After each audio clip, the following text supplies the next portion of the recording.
জানিয়ে দিব এই মুহূর্তে আমাদের হাতে এসেছে গুরুত্বপূর্ণ আপডেট আন্তর্জাতিক সংবাদের শিরোনাম। শুরুতেই থাকছে ইউক্রেনে শান্তির ভিত্তি হতে পারে যুক্তরাষ্ট্রের পরিকল্পনা, বলছে পুতিন। এবারে জানিয়ে দিব লেবাননে ইসরায়েলি বাহিনীর ড্রোন হামলা। এবারে থাকছে ইসরায়েলের পারমাণবিক স্থাপনা নজরদারির আহ্বান কুয়েতের। আরও জানাবো গাজায় 7 কিলোমিটার লম্বা ও 25 ফুট গভীর টানেলের সন্ধান। সব শেষে জানিয়ে দিব ভারতের বিধ্বস্ত যুদ্ধবিমানের নতুন ছবি ভিডিও প্রকাশ, জানা গেল যে কারণ।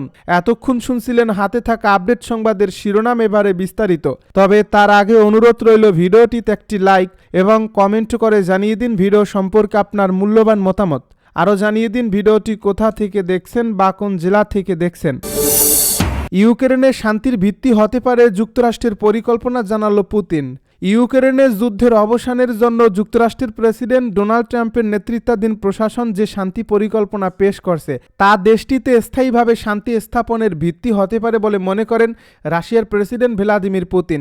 যদি ইউক্রেন এবং তার ইউরোপীয় মিত্ররা ট্রাম্পের শান্তি পরিকল্পনায় সায় না দেয়, তাহলে একসময় পুরো ইউক্রেন রাশিয়ার কবজায় চলে আসবে বলেও হুমকি দিয়েছেন তিনি।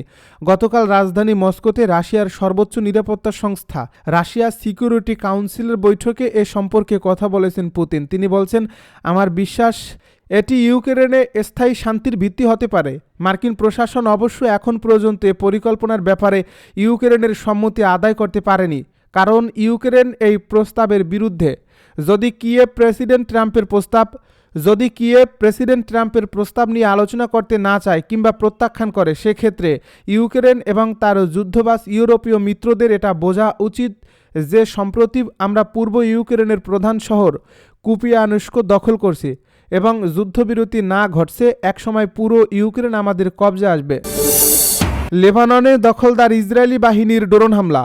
দক্ষিণ লেবাননের ফেরাউন এলাকায় শুক্রবার ইসরায়েলের একটি ড্রোন একটি গাড়িতে হামলা চালায়। এতে একজন নিহত হয়েছেন বলে স্থানীয় গণমাধ্যম জানিয়েছে। ফিলিস্তিন ইস্যুতে উত্তেজনাপূর্ণ পরিস্থিতির মধ্যে এই হামলার বিষয়ে ইসরায়েল এখনও কোনো মন্তব্য করেনি। লেবানন কর্তৃপক্ষ বলছে 2024 সালের 27 নভেম্বর অস্ত্রবিরতির পর থেকে ইসরায়েল মোট 5350 বার লঙ্ঘন করছে। এর মধ্যে 2983টি বিমান হামলা, 2189টি স্থল অভিযান এবং 169টি নৌ লঙ্ঘন করছে। এই সময়ে লেবাননে 331 জন নিহত এবং 945 জন আহত হয়েছেন বলে জানানো হয়েছে।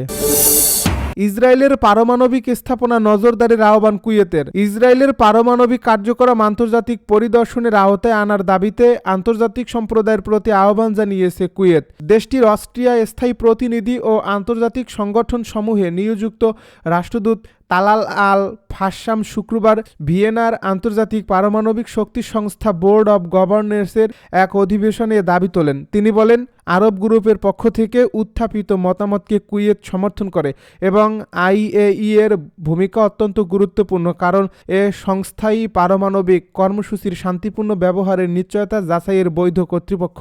রাষ্ট্রদূত আল ফাসাম উল্লেখ করেন, মধ্যপ্রাচ্যের সব দেশেই পারমাণবিক অস্ত্র নিরোধ চুক্তি ও আইএই এর সার্বিক নিরাপত্তা ব্যবস্থার প্রতি অঙ্গীকারবদ্ধ, কিন্তু ইসরায়েল দীর্ঘদিন ধরে তার পারমাণবিক স্থাপনাগুলোকে আইএই এর পর্যবেক্ষণের আওতায় আনতে অস্বীকৃতি জানিয়ে আসছে এবং 1995 সাল থেকে এনপিটি পুনর্বিবেচনা সম্মেলনগুলোর মাধ্যমে মধ্যপ্রাচ্যকে পরমাণু অস্ত্রমুক্ত অঞ্চলে পরিণত করার যে উদ্যোগ নেওয়া হয়েছে তাতেও সহযোগিতা করছে না।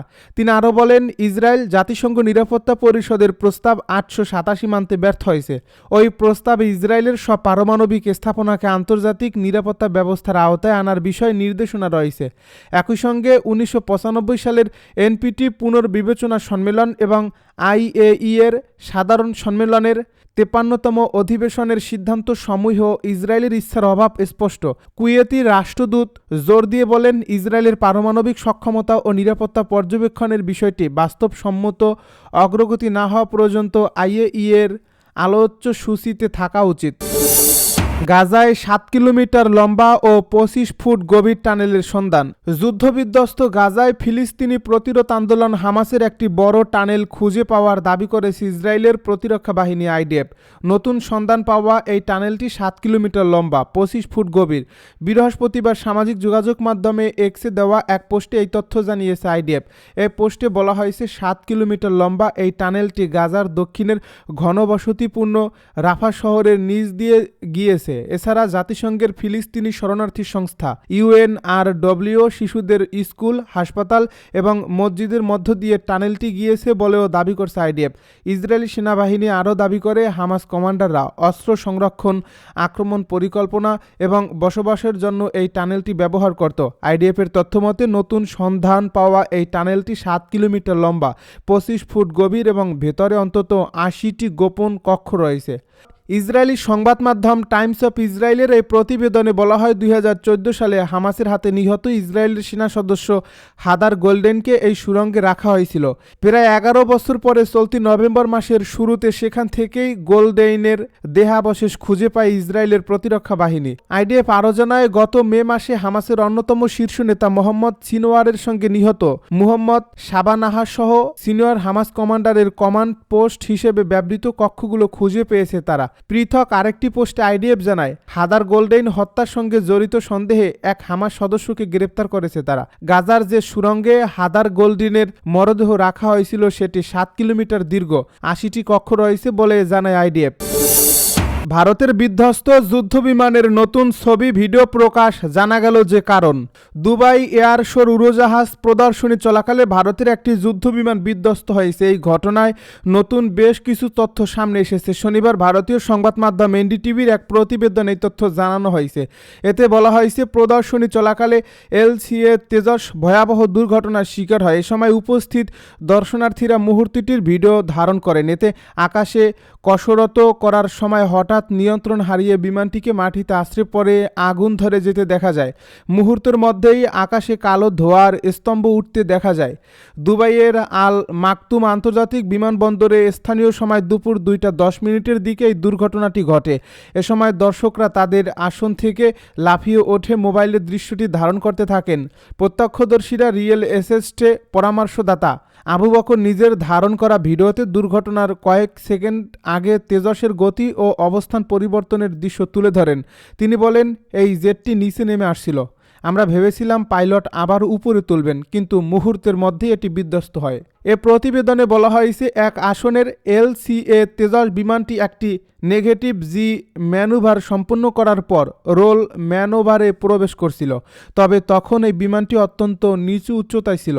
রোল সম্পন্ন করতে গিয়ে বিমানটির উচ্চতা আরও কমে যায় এবং আনুভূমিক অবস্থায় ফিরতে ফিরতে এর ভার্টিক্যাল ডেসেন্ট স্পিড অত্যাধিক বেড়ে যায়, যার ফলে মাটিতে ভয়াবহ সংঘর্ষ ঘটে এবং বিমানটি বিধ্বস্ত হয়।